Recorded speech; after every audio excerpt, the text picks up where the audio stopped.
So my name is Don Berg. I am a psychologist. I homeschooled other people's kids for about 5 years. That was my entree into actual practice in the late 90s. Didn't work out a sustainable business model.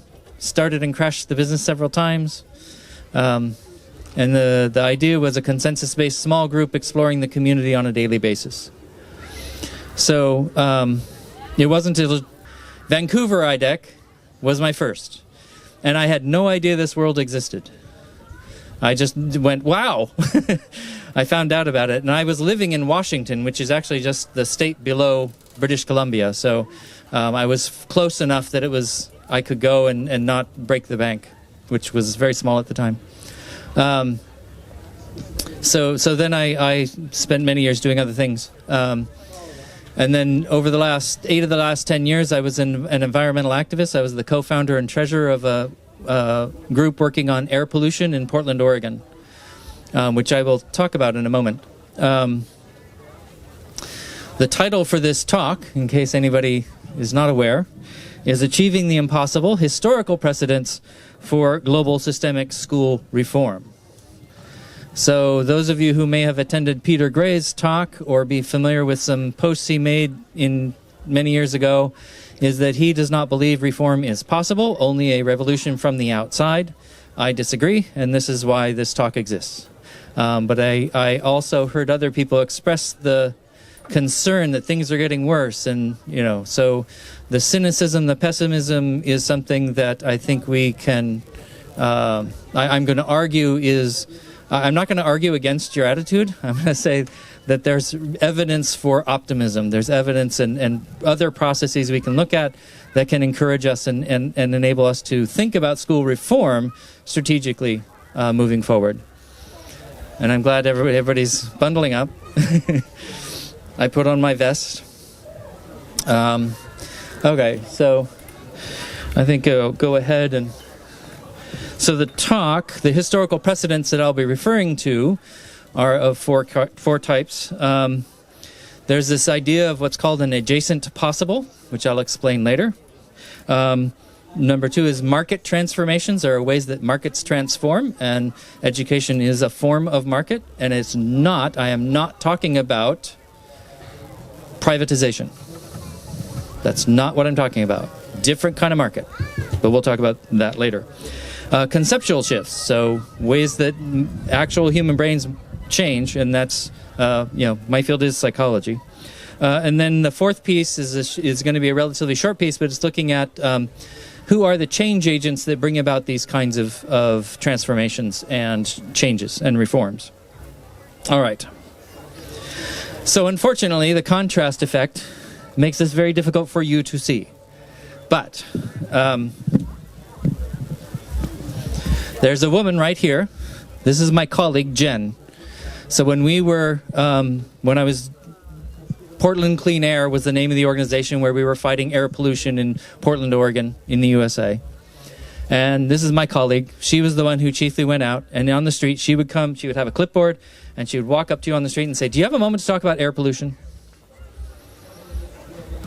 And then a conversation would ensue. Now, these are other examples of canvassers I found randomly on the internet, except for this one is actually a colleague of mine as well from a prior campaign, but that's another issue. So when that happens, and we had lunch in Paris because we were transferring from train to train, and there were canvassers outside the Paris train station. So I know it's not a U.S. phenomenon. There are canvassers in other countries. I don't know if yours has it, but it's a lot in America, and particularly in Oregon, because we have a process called the initiative process, where just a citizen can say, this should be a law, and they can get it on the ballot, and it can become law. So when Jen does that, the conversation can proceed immediately, and within 5 minutes, she can ask for a donation, and people will say yes, and some people will say no. But within 5 minutes, she can ask for that donation, and it makes sense. If you were to do the same thing and say, do you have a moment to talk about democratic education? The only place you'll actually have an immediate conversation is here. Everywhere else in the world, you have to explain for at least 10 minutes, and then they still may not understand, and you're certainly not going to get a donation. So this is what I call, I thought I named it before that. I call it the canvassing problem. Canvassing is what we call that process of interacting with people and asking money. And I actually made my living for a time going door to door asking for money. And I did that for an organization that protects the local mountain, a national forest. So I know what that process is, and then I started an organization that also did that. Okay, so the canvassing problem, let me give you, if I was talking to the general public rather than y'all, because a lot of you who have tried to promote democratic education in the world already know kind of the concept I'm about to illustrate. Okay, does anybody recognize what, besides Joyce, recognize this? It's a computer game from the 80s. Anybody? Okay, I suspected not. It's called the Oregon Trail. I live in Oregon. The Oregon Trail in 1848 was a trail from Missouri in the middle of America out to Oregon. It's a 1,200-mile journey. And people were making that journey in covered wagons. They would, an ox-drawn wagon. They had literally their entire life packed into the wagon. And they were heading out to Oregon to have a new life. Now, every day they would have to, they were walking alongside the oxen because most people couldn't afford horses to ride along with them, despite what Hollywood might make you think. They were just walking every day. They had animals. They had to stop every day. They had to feed themselves. No infrastructure along this trail. It literally isn't really a road. It's just two tracks that happened because people keep going on it. It made tracks. And there's places where the tracks are still visible in the rocks because so many people, hundreds of thousands of people, used these wagons and made ruts in rocks. That's how many people made this journey. The journey is quite hazardous at that time in 1848. They're having trouble with their sound system. So in 1848, there were, disease could kill you, hostile people, Native Americans, animals could kill you, disease, let's see what else, ill preparedness. If you did not take the right supplies, if you did not, take care of your animals well enough, and you break down, there's nobody to save you out there. So it's a very hazardous journey. The chances of dying were 1 in 10. Okay? Yet hundreds of thousands of people made that journey. So it's very interesting. Now, imagine we're in Independence, Missouri on April 1st, 1848, and a canvasser magically appears in front of you. And he says, you know what? I've got access to this thing. It's called an airplane. An airplane can get you all the way to Oregon in 1 day. Not 3 months. 1 day. And it'll decrease your odds of dying to less than 1 in 1,000. Okay? There he has a brochure for an airplane. And that's the Oregon Ducks is a team. So it's actually the Oregon plane there. They have the livery in Oregon colors. The university colors for the football team. Anyway, so I make this proposal. As a psychologist, I already know what the answer will be most of the time. Overwhelming majority of people will stick to their wagon. That's not a question. That's not in question. That's a fact. People who go with the familiar. It's a thing they know. Yeah, sure. This weird thing you call an airplane, I don't know what that is. It's unknown. They have no idea. They will stick to the wagons. There'll be a few radicals, and they'll get flown out. Oh, I forgot to mention that the one thing about the airplane is that we have no idea when, in the next 4 months, it's going to show up and take you. It'll take you at some unknown time. So it's not like you have the option now. It's like, well, it's going to happen eventually. So you'd have to also anticipate the fact that you'd wait around for an unknown amount of time, and then it either will come or not. Okay. So we know, and this is this is the canvassing problem in another guise. Most of the people in the world today are on the wagon train, and we're offering them an airplane. It doesn't, okay, great, but here's the 10% that are choosing it. So how do we get over that? That's actually what a global systemic change towards something we might recognize as democratic education has to overcome the canvassing problem. Okay. That was the intro. So now I have pictured here a space rocket, the internet, an iPhone, and a human organ for transplant. All of these things, at some point in the past, were literally impossible and inconceivable. Every one of these things. Yet, today they're, whatever. Yeah. Big deal. So I'm going to put together a way of thinking about how these came about. It starts from an actual now. But that's not now. That's a time at which it was impossible. And then after that, we'll look at, there's a thing called an adjacent possible. Hello, little one. That must be a lovely pickle. Adjacent possibles is a concept of change theorists thought about. You didn't go over there? Okay. You can go ahead. Enjoy. So when thinking about change, I ran into this in one of Stephen Johnson's books, and he said, the adjacent possible, we have a now moment. The now moment is actually completely constrained. There's nothing we can do about now. However, the next moment is a little less constrained. And the moment after that is a little less constrained. And so you can go out. So the constrained now moment gives us only certain things that are adjacent to what exists right now. So I can't be, on the other side of the tent. It's going to take me time. It's going to take what's adjacent to me is this. I can get closer to the coffee vendor, but I can't instantly go there. I have to go through adjacent possible points. So that's the adjacent possible. Now, once you cross, this is the Rubicon, if you know that idea. This is the Rubicon of possibility. Once you cross that point into the adjacent possible, some things are implied by that like these things at some point are improbable maybe later. And then eventually you have, there's a progression there.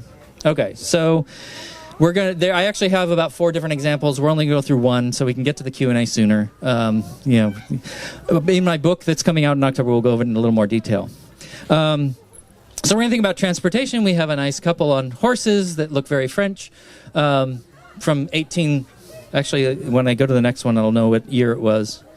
So this is about 1813. Mode of transportation is horses. In 1814... someone invented the first self-propelled mechanical device for transportation. Now, what that means is when that was invented, when that came into existence, that implied that improbably, but maybe later, there could be another version. And this is actually the first automobile. This was on rails. This is able to, steer independently, go other places.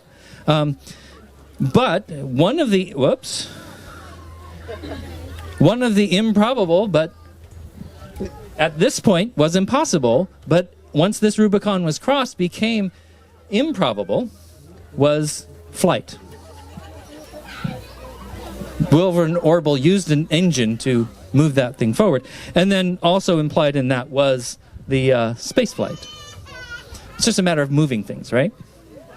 So I could go through examples of this. So literally in the field of technology, and we can do the computing example, going through, for gazillions of years, we used our fingers or abacus, which are they weren't doing the calculations for you. But then once, oh shoot, I forgot his name. I used to have a printed set of notes, but they didn't come with me. In 1642, was it Pascal? Is that possible? Well, anyway, one of these brilliant guys whose name you'd recognize if I knew it, invented this machine that actually does the calculations for you. Well, that implied all this other stuff. It was Pascal? Okay. So, and then we can talk about the example of medicine. In 1845, it was all miasma, but in 1846, once Ignaz Semmelweis did hand washing, things happen. I'm not going to go into those examples because that would bog me down, and we want to get to other things. But we do need to talk about education, because that's what we're here for.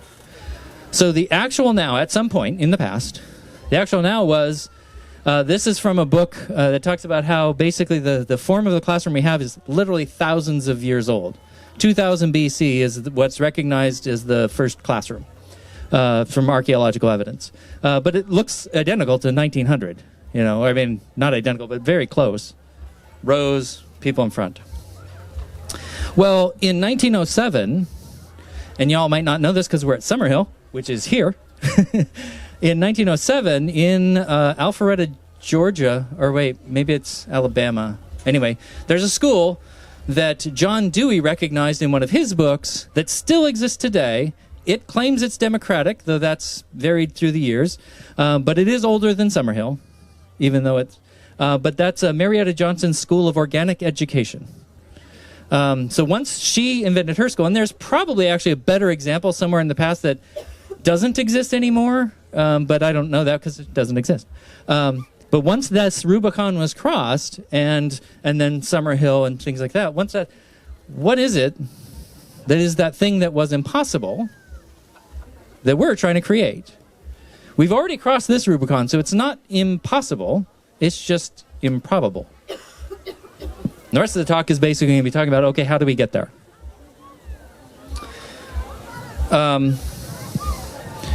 So my way of thinking about it is focusing on creative, innovative schools hasn't actually gotten us very far. I mean, we've done a great job. We've got what we've got here right now, but it's not enough.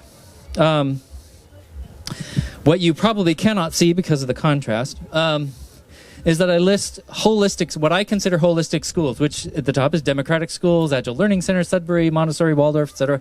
I created this slide not with you in mind. I created it with a broader audience because you'd accept that. But there's also these things that you may not be aware of because we're in this bubble, that there's things like High Tech High, Big Picture Learning, Epic Elementary, Iowa Big, Barter to College, and there's a list of literally hundreds of schools mainly in the U.S. that are being studied. They've gotten grant money and they're studying. It's called the Deeper Learning Canopy. So there's models that create a continuum from we're the extreme here, and there's this continuum across to the mainstream over here. And what my work has been is going and discovering what's in that continuum.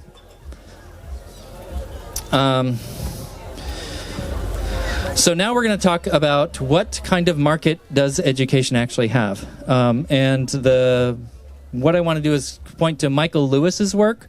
So if you've heard of The Big Short book and movie, quite good.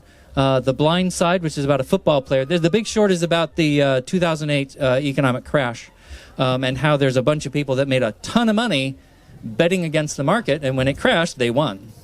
But that was a market transformation, and that's the point. The Blind Side is about football and how there's this position called the left tackle. I'm not going to go into it. You're not sports people, or some of you probably are, but that particular position became very valuable at a certain point. That was a market transformation.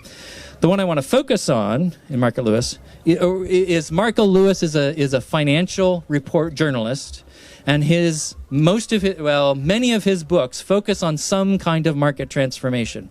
Why did the market transform in 2008? In the 90s, I think it was, some of his early books, the football, things like that. There was market dysfunction. where some assets were undervalued, other assets were overvalued, and then there's a market correction. The assets get more realistic pricing. So the one I want to focus on is called Moneyball, a movie with Brad Pitt, and I forget his name. It's about how in the game of baseball, there was Billy Beane, who was the manager of the Oakland A's, which in the overall market of the Major League Baseball in America, they were one of the poorest teams. And in baseball, being poor versus being rich is a big deal. It makes a difference to how you can hire players, managers, etc. In football, it's different. The teams actually control the market so that they're more evenly, budget-wise, they're more evenly matched. But he's one of the poorest teams, and he had this guy, Paul DePodesta, who's an economist, who said, the whole book goes into how this happened, but basically he's saying there's this idea that the dominant way that players are hired is, well, if you get you have a high batting average and you hit a lot of home runs, then you're valuable. Okay? And what they were recognizing, what Paul DePodesta was recognizing, is that that's not the best way to win games. That's not the best way, that's not an accurate valuation of players.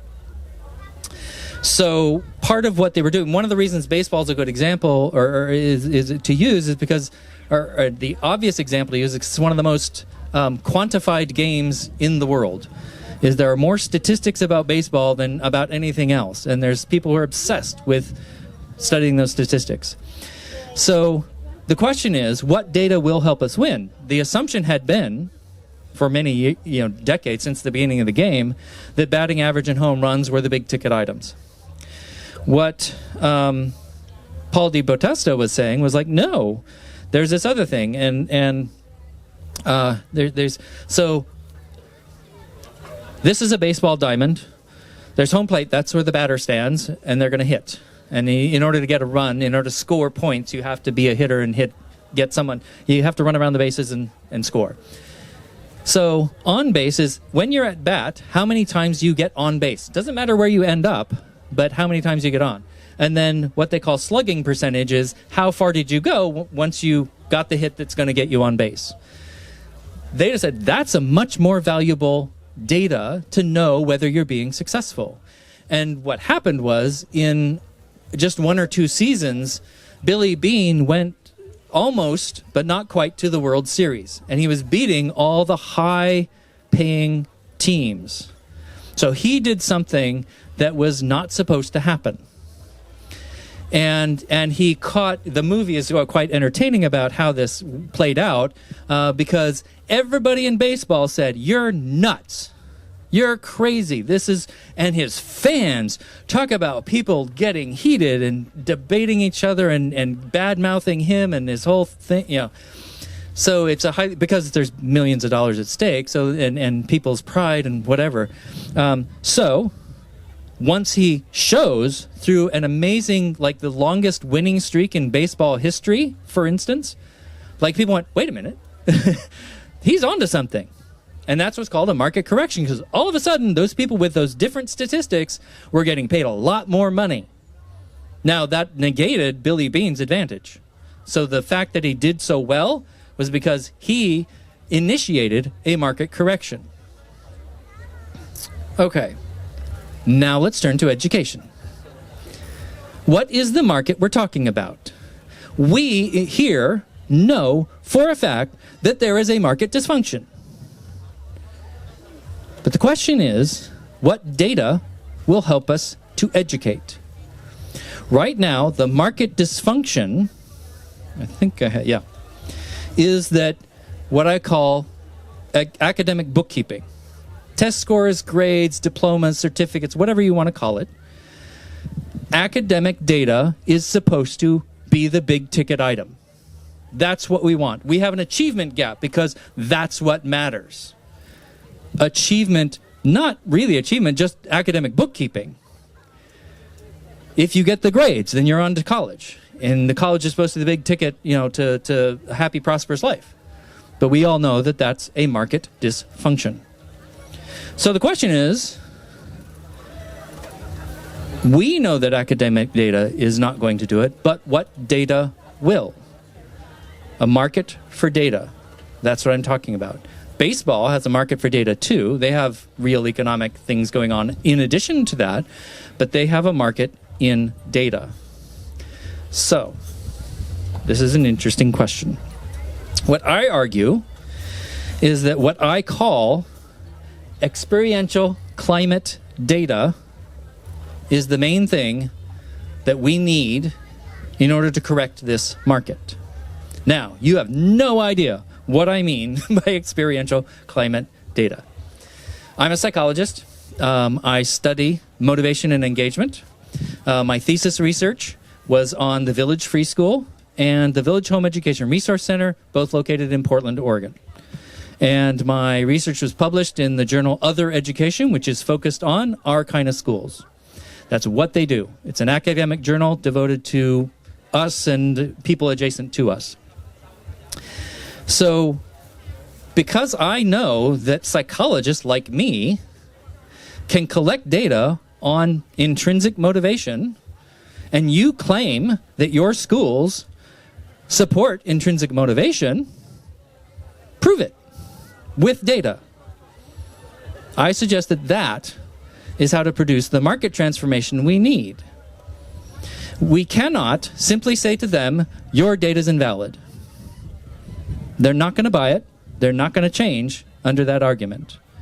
However, we can say we have this other kind of data. It has 50 years of science behind it, science which you're probably not familiar with, but that I've been studying for 10 years. That data says that motivation and engagement, and particularly psychological need satisfaction, are more important than any academic bookkeeping that may come later in the educative process. If I can show that these kids, like take a classroom, whatever they do on a normal basis every day, it could be in normal classroom terms, it'd be like, why do you raise your hand in class? Why do you do homework? Why do you do those things? If you can show that they do it for intrinsic reasons, great. Go to town. That academic data that you produce from that is going to be great. However, if their motivations are external, more external than internal, then you've got a problem. You've got compromise. Your academic data is compromised by the motivational pattern that produced it. It's a confounding factor in more scientific terms. So if you can, so what we do is we say engagement and motivation are the prior condition for good academic data. I'm not saying get rid of academic data. Academic data is just fine. But show prior to that in fact you're educating kids in a way that supports their psychological needs, motivates them more internally than externally, and engages them in an agentic way. Those are all technical terms, by the way. So, that data is not being collected. You're not collecting it. Neither is the mainstream. That's a problem. My suggestion is that until we have some data to compete with their data in the market for data that is education, we're not going to make the kind of transformative change that is needed. Okay. Remember the canvassing problem? Part of the reason I can't go out and raise money for education, democratic education, is no one knows what the hell I'm talking about. Okay? I also, as someone who's been in politics, I can't go to a politician and talk about democratic education. I can't talk about the data I just explained to you. It would make no sense to them. So I believe that it's incumbent on us who are doing the good work to start collecting that data. My study 10 years ago of the Village Free School and the Village Home Education Research is just a teeny piece of it. It's not enough to convince anybody of anything. And in fact, this is not an unusual pattern, is practice, what y'all did already, typically is prior to the theorization behind that. So that's not a bad thing. But now we need to catch up and say, okay, let's compete in the data market and produce the data that makes our case for us and shows them, because there's already rafts of data showing that their intrinsic motivation declines both within and across years in the mainstream. They've already got we've already established the negative case against what the mainstream is, but we have no data on the positive case that there's something different that needs to happen. Okay. In order to overcome the canvassing problem, part of what we need to do is overcome a conceptual change problem. They can't think about democratic education and psychological needs and motivation because the way that they conceive of education is about content delivery. Just deliver it, and motivation's irrelevant. So that's a problem. So let's think about conceptual change. I'm sure some of you are familiar with this. Thinking about the change from miasma theory to germ theory. In the 1860s, hospitals were declared to be more dangerous than battlefields. Your national report, I think it was actually a UK report, it was Lord something or other who said the patient in an English hospital is more likely to die than a soldier on the battlefield of Waterloo. Florence Nightingale produced the most amazing statistical pie charts for this. It was her work. Exactly. So when Florence Nightingale was doing her thing and doing brilliant work, she did not understand what she was doing. She was a miasmist. She was not into germ theory. So what I'm building here, I'm building another way to think about things, is the danger in hospitals. Oh, look, I have a friend. The danger in hospitals produced what I call a moral hunch. They had a sense something's wrong there, but they could not figure out how to solve that problem because they didn't have any accurate ways to think about it. They just had a moral hunch. Something's wrong. Then, at some later point, particularly in the 1870s, so in the 1860s, there was prior work that's very important, that was crucial to what Lister accomplished.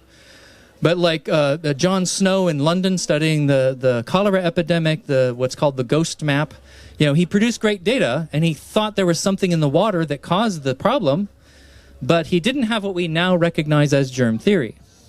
And no one believed him. He got laughed out of the profession. Ignaz Semmelweis, who produced the hand-washing thing, he died in a sanatorium of an infection that could have been prevented had they washed their hands. Okay, ironic. Tragically ironic. So Lister in the 1870s developed the theory that we now call germ theory, the idea that there's something there that actually harms us. But the theory did not produce any meaningful change. The scientists were starting to get it, but hospitals did not change their operations. In 1910, so a theory is what I call internal coherence. I actually have another example we'll go through where it's not a specific theory as specific as this, but it's still what I call internal coherence. In 1910 in the U.S., there was this thing called the Flexner Report. U.S. Congress was realizing that that science was a thing. This is a really good, good stuff. Why are people still dying in hospitals the way they were? They sent a guy around named Flexner who went to all the medical education facilities in the country, produced a voluminous report, and said basically, very few of these schools are teaching science. They're apprenticeships, and there's what we would recognize as very alternative models of doing education. But science needed to be based on the developing science of biology. They needed to recognize the basic science. The Flexner Report, because it was actually authorized by the U.S. Congress, because the study was authorized by the U.S. Congress, then they basically took over oversight of medical education. So the allopathy, the osteopathy, all the opathies that were going on, they only started to recognize the ones who were teaching science. And they set standards and they did all kinds of things. So medical education was transformed. But it took many years. Actually, there's a whole book about this history. It took basically until the 1940s before hospitals actually started not killing people as much as they did, because by then a generation of doctors had been trained scientifically under the idea of germ theory. So it took decades to get there. Now, in 2010, smallpox was eradicated, and in 1977, rinderpest was eradicated. So when the Flexner Report is basically what I call external coherence. What that means is, so internal coherence means that all the specialists get it, but it's not really going out beyond the specialists. External coherence is when we can make a coherent political demand for change. And that's essentially what Flexner did. He said, this is not operating correctly, we need to fix it, and here's how we do that. It's an external. So there were people who opposed it. You know, people didn't like their schools being shut down for not teaching science. Surprise. But that was what happened. Okay. So this is a developmental progression. You cannot have these laters without the formers. Without the moral hunch, no one cares to produce the internal coherence. Without the internal coherence, you're never going to get a coherent political demand. And without the inherent political demand, you're not going to get a pervasive social fact. So, germ theory, these are germs. They were literally wiped from the face of the earth. Well, they're preserved in labs, but you know what I mean. It's not found in the wild. And this has required global institutional efforts. They could not do that without these prior events happening.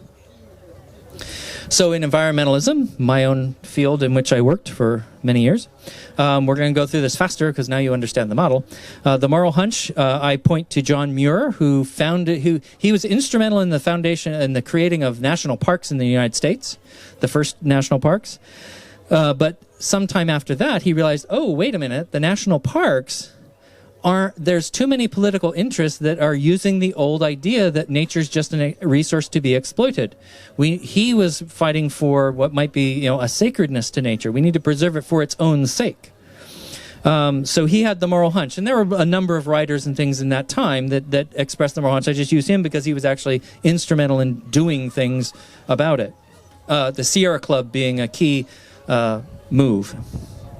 In the 1950s, the environmental movement reached internal coherence when Rachel Carson's Silent Spring was suddenly a bestseller.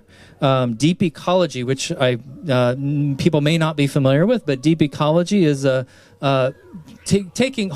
the baton that John Muir passed, saying there is something sacred in nature. We need to really think about it thoroughly and preserve it for its own sake. So that was being developed by the 1950s. My idea is that the external coherence can be thought to have occurred once we had this is the Earth from the moon, Earthrise over the moon from 1970. Actually, I think that was a little earlier. But I think that was 1968. But in 1970, interestingly, Richard Nixon established the United States Environmental Protection Agency, and Earth Day he had nothing to do with Earth Day. But then Earth Day was also established the same year. So that's what I would call external coherence. The environmental movement now, everybody, at least in the United States and probably many other places, suddenly goes, oh, there's this thing, there's these people, they're doing this thing, they're against pollution, they're against, we can start to list all the things that are now kind of common sense. Like even the people who oppose it understand what you're talking about. They understand when I say, do you have a moment to talk about air pollution? Everybody knows that I'm not representing industry. They know that I'm on the other side. We wouldn't bring it up otherwise. So there's a number of assumptions that we make when we encounter environmentalism. We recognize, oh, okay, you probably like Earth Day. Well, it's true, I do. And now it's still ongoing. It's not a pervasive social fact. Climate change tells us that it's not a pervasive social fact, and the opposition to any measures to mitigate climate change tells us it's not a pervasive social fact. So we're not there yet environmentally. We've got some work to do still. If you support it, we can be diverse here. Okay, so education. Where are we now? So my argument is that we've got the moral hunch. That's why you did what you did. You did what you did because you had the moral hunch. You said, I got to do something about this, and you took action. You did what you could do. So I've got Meredith Johnson, John Dewey, Democracy in Education, Summerhill, yay.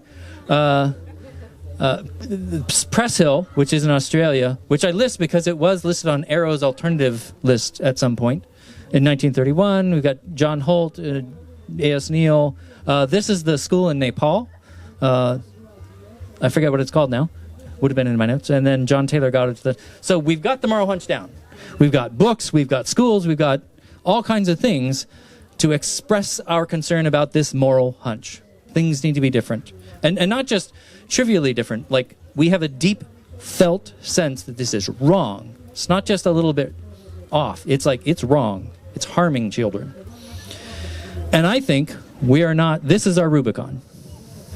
The jump from moral hunch to internal coherence. The fact that I could list a whole set of schools that are not here and represented at a different conference that doesn't know our conference exists is the fact that we do not have internal coherence. They're natural allies to us because they largely believe the same things. In fact, they were inspired by some of our schools, but they don't know our conferences. They don't know our terminology. They don't know these things. And I know because I've been to their conferences. I've been going... Oh, I'm speaking specifically right now in my mind is the Deeper Learning Conference in San Diego run by High Tech High. I've gone there a couple times now. I talk about, democratic education. Joyce was at the last one with me. And am I right? They, amazingly, they may have heard of Summerhill maybe or Sudbury, but they have no clue how it actually works. They don't know our language. They don't understand what we're doing. And yet they're doing things that sound similar and kind of move in this direction. Okay, so my argument is we don't yet have internal coherence. And these are some lists. This is the same list of schools, but this is like Comer schools, something started in the 1968 or so. Rights Respecting Schools, that's a UN initiative. Does anybody know Rights Respecting Schools? Okay. See? My point. You don't know that the UN has a whole set of what? Rights Respecting Schools, that's us. Yes, it should be. Now, the UN, it actually started in the UK. They're going around to the mainstream schools and saying, you have to have student representation when decisions are made. You have to, they have a whole list of things, and they give out awards to the schools as they go through this process of establishing what we would consider obvious practices. But the UN, I'm sorry, not the UN. What's the UN child, UNICEF. So to be more accurate, UNICEF has this great program. Now, that's the program that they have for developed countries. They also have a program for developing countries, which is like you have to educate the girls, you have to feed the children, those things, more basic. But similarly, they have two great programs that I don't think anybody here knows about. And then these are just like, this Edutopia is a online, I think they actually had a published magazine at some point, but I think they're just an online distribution of articles about cool things in education. What schools could be, that Ted Dintersmith, who made the movie Most Likely to Succeed, features High Tech High prominently, things like that. And Education Reimagined, which is an organization that talks about developing an ecology of learning and learner-centered, not student-centered, learner-centered. So you can include the teachers in that, and I think that's very important. Anyway, so there's all kinds of things that many people here you don't know about. I've been actually seeking it out, and so I find it. But since they do not know about us at all, and they're our natural allies politically, it's odd that we don't. That, to me, just speaks volumes that we do not yet have internal coherence. To that end, I wrote a book. It's called Schooling for Holistic Equity. I do not claim that it provides internal coherence. That's actually up to the world to decide. But it's my contribution towards that end, because that's, I think, what we most need, and that's what I could contribute. It'll be coming out on October 5th. And by the way, your rewards for being so patient with listening to my talk are, I have laser cut some bookmarks out of bamboo. And so you may all come up after the talk and help yourself. It's my bribe for, it's not technically a bribe, it's actually, there's a psychological term for it, but because you didn't know it was happening, it's not a bribe. But it is rewarding. Your brain will go, ooh, fun. Okay. I need to go now. Yeah. Yeah, well, I want my reward and go. Yeah, that's good. Schooling for Holistic Identity coming out on October 5th. My website is also etched on that, so you can go to my website, sign up for my newsletter, and you'll find out when it's coming, when notified when it's actually coming out in the newsletter. And see lots of neat videos. Yeah, so my webpage has me, if this is tolerable, then you're good to go. But almost every page has a video. Okay, so... Yes, exactly. So I'm hoping we can achieve internal coherence shortly, but I'm also looking towards how do we establish external coherence and the market correction, because and we can start these processes now because we have already figured things out. So we need that data to begin the process of engaging that correction in the market, start to lay the groundwork for that to actually happen. Okay, now the final piece is the change agents. Who can do these things? How does it get done? So, remember these guys from the baseball thing? This is Paul. He's the economist. He's the coach of the team. It wasn't their idea. There's a guy in the 1970s who was a baseball statistics fanatic and economist who actually came up with the idea in 1977. So the fact is, this idea that completely transformed the market was not brought forward by the person who came up with the idea.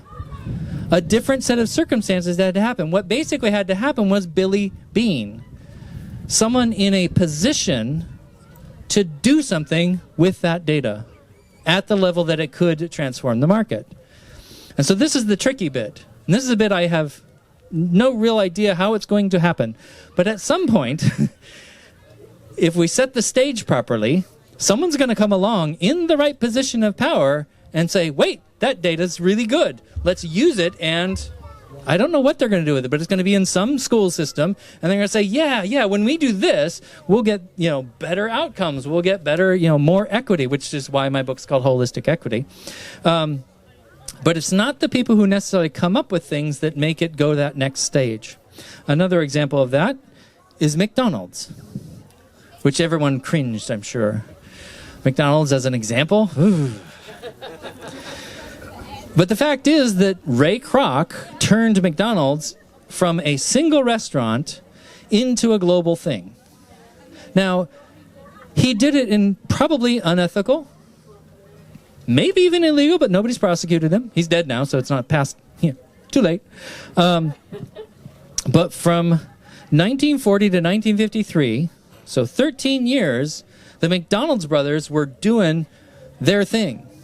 And they made it a super, it was an innovative restaurant for its time, and he had all sorts of efficiencies built in. And they actually were trying to produce good food. They believed in food, not an efficient franchise. Ray Kroc came in. He was actually a milkshake maker salesman, and said, wow, this is really cool. And then within a few years, they hired him. And then he took over the business, and he kicked them out and cheated them out of lots of money. Well, cheated might be too strong, but who knows? But what he did was he took somebody else's idea and transformed it. And he transformed markets and things like that in the process. And I don't know how many of you know, but at some point in the past, Ray Kroc was asked, what is McDonald's? And the answer is not a hamburger company. It's a real estate company. He realized that what he had been doing with franchisees was the ones that succeeded were on these prime real estate lots. And so part of their franchise thing was, we'll buy the lot, you can run the franchise on it, and then they continue to own that lot. And even if that franchisee goes out of business and somebody else wants that to use that property, McDonald's owns it, and so they lease it from McDonald's. So McDonald's actually was the largest landholding organization in the world at one point. I think in the 90s.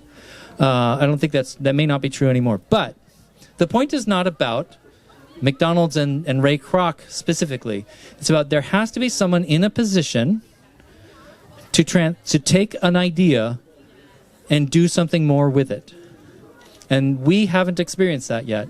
And I'm not sure if it may require us to achieve internal coherence, get things moving in a certain direction, and then somebody comes along and goes hog wild.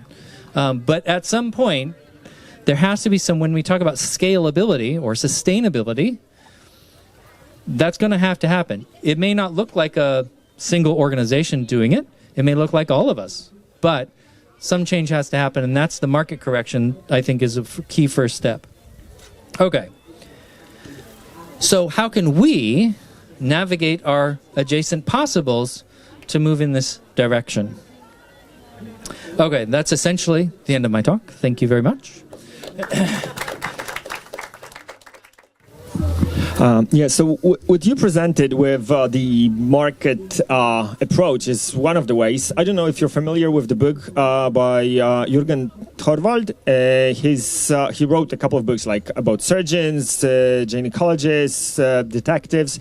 And what was happening in all his stories was actually the bottom-up movement where, like, yes, the medicine that you described, right? It wasn't like a market shift. It was the people who realized that what was going on was just hurting them. And that's how the things changed. So maybe we're in the process or in the moment where people like realize that if you go to the doctors with your pregnancy, you're going to die. So you better not go to the doctors because right. there's a better chance of dying in a hospital than just staying on a farm. And I think we're in this moment right now where people are not sending their kids to school because, well, it's just better to stay home or stay away from the regular school. So this is one way it can happen, but I wouldn't just limit the thinking to this one line of things happening. Absolutely. It can go many different directions, right. I think. So what I would suggest is that you're correct. There is a bottom-up movement. But the bottom-up movement, in order to kind of take that exponential growth leap, requires some acknowledgement from the top. I'm not saying it has to be top-down. That's not what I'm saying at all. I'm saying that there has to be people in positions who are paying attention to what's going on from the bottom up. We are a bottom-up movement, and we're not going away. I'm not saying we are required to be here in order for this to happen. But I also believe that it cannot happen without some kind of acknowledgement or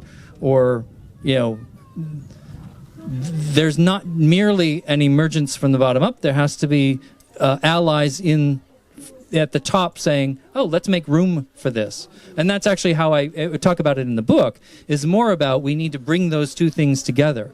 And when I talk about the change agents, it requires a bottom-up movement in order for those change agents to actually have the effect that I'm saying they could have. So to me, you're correct. I do not disagree at all. And I do need to read Torvalds. That sounds really fascinating. But I think it requires some elements of both. And we limit ourselves to think of only one or the other. But then, I think the thing that's missing now is who are those people in positions that can open doors for us and enable the transformation, the reform, not merely, like you say, people are not sending their kids to school. It doubled in the U.S. I mean, somebody else was talking about those statistics. Peter Gray was talking about those statistics. However, what he pointed out was data that said it went up to 11%, 5 to 11%. Well, it's gone back down to 8%, according to more recent data. So it's not all or one thing. And there's other transformations across that. There is a market. It's just a market of what? I think it's wrong to think about it as education, as a financial market. I think that's just, the privatization thing is just crazy. It doesn't work that way. So it's a matter of how do we, like I said, the final thing, what adjacent possible do we need to be entering into? What do we need to be creating in order to have some opportunity for an enlightened person from the top? Like, do we need to reach up to them and tap them on the shoulder, or do they need to have an enlightenment experience? I don't know.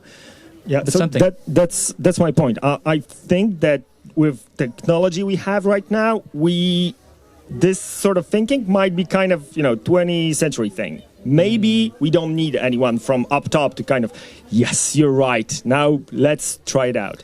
Yeah. Like listening to your presentation a couple of days ago, like doing the work and collecting data that you started with. Yep. This is really something, like being able to provide facts and numbers and having the the data to support your point. This is something that we definitely need to do. But that line of acting with addressing politicians or people in power, whatever. I don't think we need that. I mean, we Interesting. might. I would love to see examples of that working, because in my looking, I've seen that they reach limits. We do. I mean, of course, there are limits. We have an organization in Poland. It's a business person. He's done some stuff that is kind of sketchy too. But he started an online school, I guess, that supports so many democratic schools right now. And he's just done it. From the business perspective, but right now it was a bottom-up movement. Many democratic schools benefit from right now. So that's an example. So he allowed the longer perspective is what I'm taking here, because we can talk about something coming up. Summerhill, according to Ian Stronach, Summerhill was the attempted replications numbered in the hundreds. In the 60s and 70s, up until he wrote his report in, I think, 2004, something like that. But like hundreds of attempted replications, and every single one of them failed. Well, it's not that the replications failed, but there's certainly a gazillion schools that have survived because they were inspired and didn't try to replicate. So I think it's one of those things where, okay, what is it that enables them to survive? And they haven't gotten to the level of really, recognition within like this canopy data set that I was talking about in these other schools. If we're not even having a conversation with them, they don't recognize us, we're invisible. And so it's a challenge. That makes sense. But I think you're right. In the short term, we do need to just do our adjacent possible for us is probably let's keep this democratic school alive. Let's keep doing more. Hi, I have a question. I know that you have also studied the history of school, haven't you? Somewhat. I'm curious about one of your first slides. You showed how education evolved, and you showed some picture from 2000 or 3000 BC. And And it looked for me as if you were presenting this development of education in a linear way, that in ancient times it was worse than today, and it slightly became better, for example, with the appearance of Summerhill and everything else. Let me clarify before you go on. That particular piece was just about the making the transition from this is just the way it always has been to somebody did something radically different. I don't know if it was better. I think it was personally, but like from an analytic point of view, I'm just saying that the invention of those schools was something radically different. Different possibilities became. But for example, wasn't in ancient Greece the school is something very, very different? And we talked about it. You talked about it. The name school in Greece means leisure. Right. And the Greek people thought of a schole totally different than we do today. So I wonder if it's a linear development. I would not claim it's linear. Okay. And wouldn't you think that at some point in history there were different conceptions of education which were far ahead of those which we see today?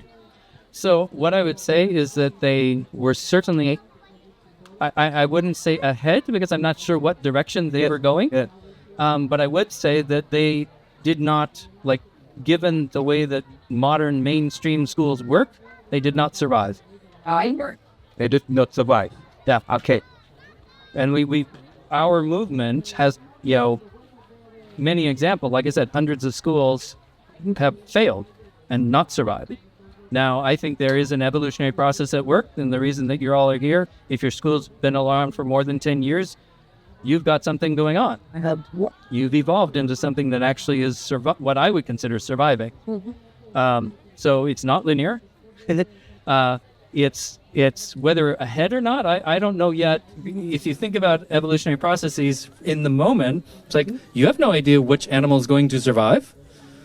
But you can say there is going to be survival of most, and the ones that are least adapted to its environment is going to not survive. Okay. Yeah. Yeah, we're at risk of extinction. That's actually a line from my little movie I screened earlier. Yeah, I would like to reflect, continue on Henning's trajectory a little bit. Okay. And taking your example from baseball. Yes. Now, a new example from baseball, the independent variable is hitting the home run, or how many times you go on base, and the dependent variables, how many. And the dependent variable, like that? Yeah, yeah. And the dependent variable would be how many times you win. But like score, actually. Or you score. On the assumption that scoring leads to winning. So the thing is, I was reflecting, now I'm talking about education. Sure. So your independent variable, for example, would be like assessing internal motivation. Yes. And then you need to play on their ground, which is usually what you're going to assess, like annual revenue, like when you're 30, for example, or what are you going to assess? So I was trying to make the point that I would not get rid of academic data. Right. I would ensure that it's qualified by the other types of data, like motivation, engagement, and need satisfaction. Yeah, well, it's not only it's all those things, like you make your own cocktail of different independent variable, but like if you want to play on their ground and compare normal education to a democratic education, and on what ground do you compare it? Like annual revenue, success? Oh, I see. What's, so, and I will follow up like with the Greek education, but like if you could respond to this one first.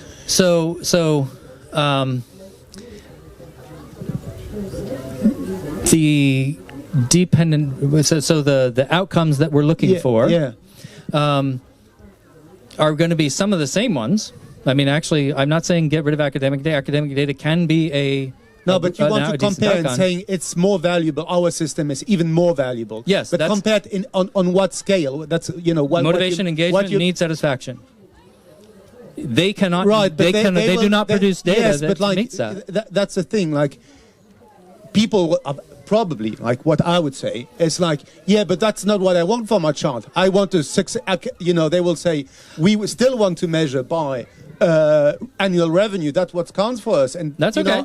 They can do that. So, like that's maybe the main difference I see with the baseball game, because there your dependent variable is very fixed. How many times do I win or score or whatever? So I'm not I'm not saying we should change the dependent variable at all. Yeah. Okay. I'm saying we should change how we measure in the in the classroom. We know they're being educated if their primary psychological needs are satisfied, they're more internally motivated, and then they're agentically engaged. If those things are happening, they're getting a better education, no matter what style it's being done in. I don't care what so I do not care what kind of school system we have if those three conditions are met.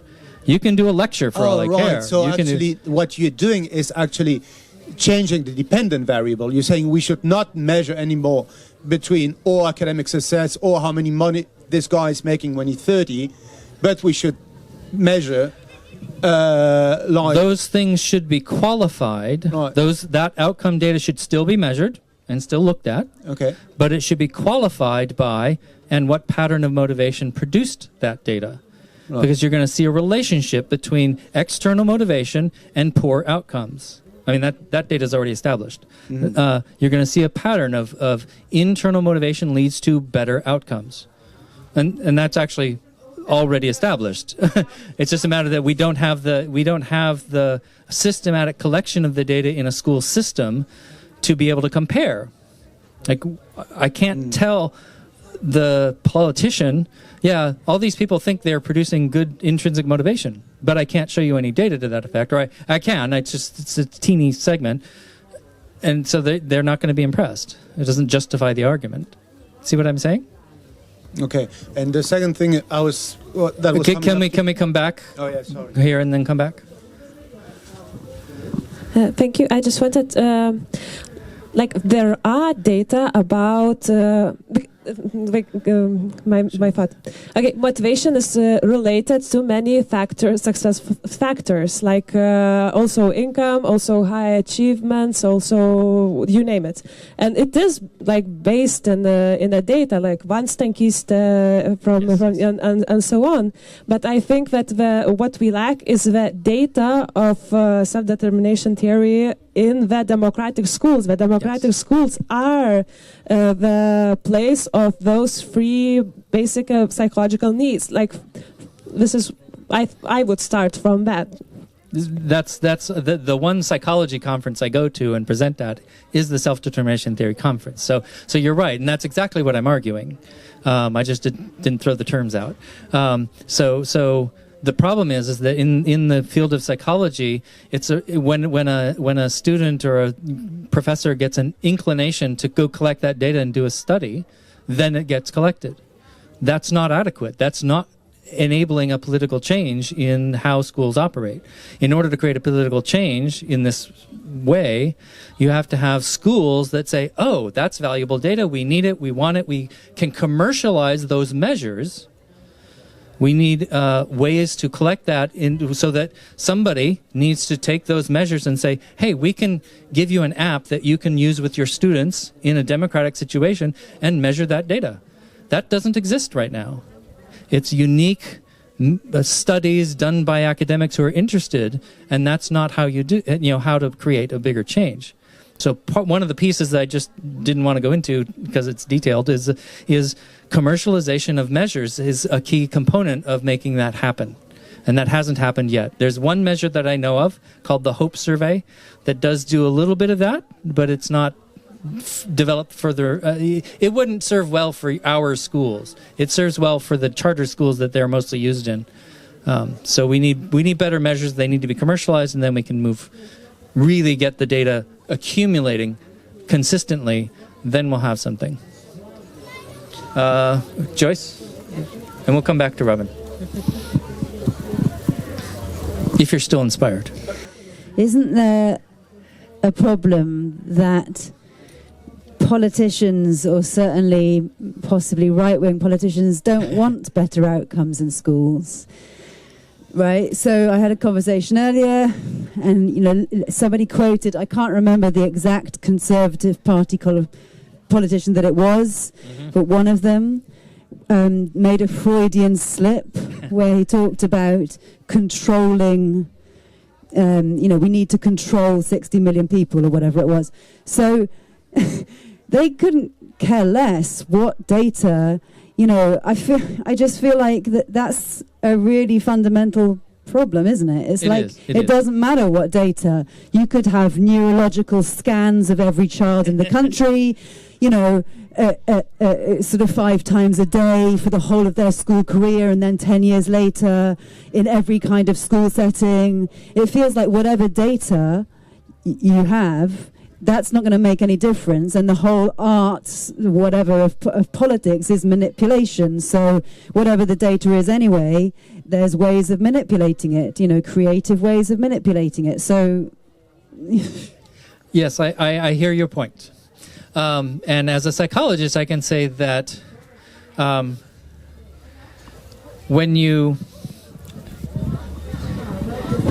data has never convinced anybody of anything. Data doesn't convince, period. Okay? It takes a moment of insight for them to say, wait a minute, what I'm thinking now might be wrong. And then you have a process of change that comes after that. And if you have the data to justify the other view, then that other view has a chance.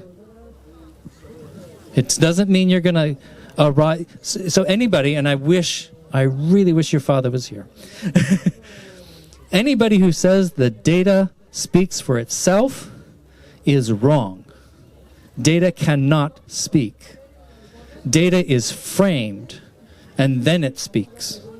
When the frame is put around it, some things, like you say, you can manipulate data. And part of that manipulation is frame it in a certain way. If you think about when I have a camera right there aimed at me, but it's framed in a certain way so that I'm the focus of that video. Now, Her video is going to be a little different because she can swivel and see who's asking the question. That's actually a much better video if you're an egalitarian like we are. That's the video that the conservative politician will pay attention to, if that was I'm not saying as a politician he would, but those are two very different ways of framing what's happening in this tent right now. So you're right. They will not listen, nor will the other side. The mainstream people who are our friends will not listen to data. They have to listen to something else. And that's why I had another presentation a couple of days ago called The Story of School, which is about shaping that initial perception and say, how do we have a conversation about schools that actually is optimistic, fulfilling, interesting, and not making all the same assumptions that got them in the, got us bad schools in the first place. So yes, you're correct. That is a problem. So thank you for the talk. I'm pretty inspired. I'm actually sold also on what you're saying. Yeah. So one thing I think that a lot of people would be very willing to contribute to that data collection, and like I certainly would try to push it at my school because it makes a lot of sense. Like what you said, it makes a lot of sense, and I think it's a very good way to go to have that kind of data. And then of course that it would be cool to go more in that direction. And like I'm not sure if you're part of the research group of UDEC. I don't know if you're connected. Not yet. Not yet. Okay, so there is a research group in UDEC. Like the easiest way to connect is to send an email to info@udec.org and say like, hi, I want to join, and people will put you in touch. Because I don't know, I keep hearing about like, research, let's do research, and I'm not seeing it. Like it's not getting into the inbox of our school, or the things that are getting into the inbox of our school are like, small scale things like, hey, I want to like do some interviews and that. But like large scale, I think it makes a lot of sense, and I would be happy to like see that within the next 5 years and actually collect that data. So maybe you have a comment on that, how this is going to be, like how are we going to achieve this? And a specific question about, you were talking about commercializing measures, like you set the measures and then you commercialize them. I didn't really understand what you mean by that. So the psychology community has, the way they operate is somebody has a brainstorm, they say, oh, we should measure in motivation. And then they go and they study some people, and then they develop a measure to do that, right? But then it just sits if they're on a career path, they have to publish it and get it into the journals, okay? Well, if it just sits in the journals, it's, they've got their career. They did what they needed to do to further their career, and that's it. And there's a ton of measures of very many things. They're sitting in academic journals and doing the world no good, because they're just sitting there. That's currently sort of happening with self-determination theory measures. Commercialization, I don't mean it could be a nonprofit, so let's be clear about that. I'm not saying it has to be a for-profit corporate enterprise. That's not what I'm saying. In fact, I think the self-determination theory community recognizes that there's a role to play in getting these more widely distributed, and in order to do that distribution, there has to be some capital up front to turn those academic questionnaires and things into a product that schools can actually use on a day-to-day basis. That hasn't happened yet. That's all I mean by that. Now, in terms of... Wait, what was the prior... Oh, yeah. So, this talk is my way to get you to invite me to your school. I want to when the book comes out. So you have a book talk, you do a public event, we bring the public in, we have a great time, you recruit some students. I don't expect to sell books, but it'd be great if that happens. And then we do like a private workshop for your staff. What's that? You have to pay the flight. You do. But you could do it collectively. I'd love to do a European tour, an Asian tour, like book tours. I'm all down for that. Get together, pool the expenses. And I can camp. I'm simple. I'm camped right behind I'm not expensive. I mean, but you do have to cover my costs. And pay me a little bit. So, wait, what was the topic again? Commercializing, and then what was there was a prior comment. Well, it was just about how are we going to get there? Like, oh, yeah. How are we going to get the data that you're talking about, the massive survey? Would be a goal of UNIC. Right. So I regularly go to the self-determination theory conferences. I know their names. I know Van Steen Kista, who someone referenced. I know them, and I can start talking to them and searching out people, organizations that can do the commercialization. So I'm glad to do that, because that's a community I'm already connected with, and I can, if we can figure out a proposal to them, I can take it. I'm glad to do that. And then facilitate that conversation and make sure that they, that things progress. Let's see. So that's one way that it can happen. You can reach out. I mean, I can give you references, and you can reach out to them yourselves and say, how can this happen? It doesn't have to be. I don't have to be the go-between, but I'm willing to do that if that's what's needed. And yet, that essentially, there has to be a conversation started about how that gets to be happening. And other than that, I don't really know. I think You're on. Thank you. I would wanted to ask about commercialization. I hear it a lot, but understanding that commercialization is supporting the recent economic system that produces more. Like how you see the relationship between that. Maybe the children in democratic school, they wouldn't like when they grow up to proceed that economy increase all the time, or I don't know. This sounds for me like very paradox, like to commercialize the democratic education, but I understand that this should be a step probably in towards. Right. So I'm using commercialization in a broad sense, meaning merely that there are inherent expenses in turning something from an academic paper into something schools can really use on a daily basis. There's some capital needed in order to make that happen. How that capital gets organized and how it then distributes its product, I don't care what form that takes. I get that nobody wants to, give it to Amazon and let them play with it. That's not going to be good. But there's already organizations that have technology in place. In fact, I met the folks from, I can't remember the name right now, but basically they are a nonprofit based in San Francisco that their focus is student voice. So they might know some of the schools here, but and they might have arisen out of adjacent communities to us, if not us. But they are a nonprofit. They go in and they work with students to create surveys that then assess how their school is working, and then the condition is that the school then has to listen to them. You have to actually present the data. So they're very participatory. They're getting the students involved. They're having the students participate in creating the surveys that they're using. And interestingly, they only do anonymous surveying, which I agree with. I've got a time limit. Thank you. What time is it? 5 minutes only 5. Hey, we're doing great compared to others. It's eating my time. Okay, I'm almost done. So for me, all it means is that there are already organizations that could take this into that, and that specific nonprofit may be a great tool to do that.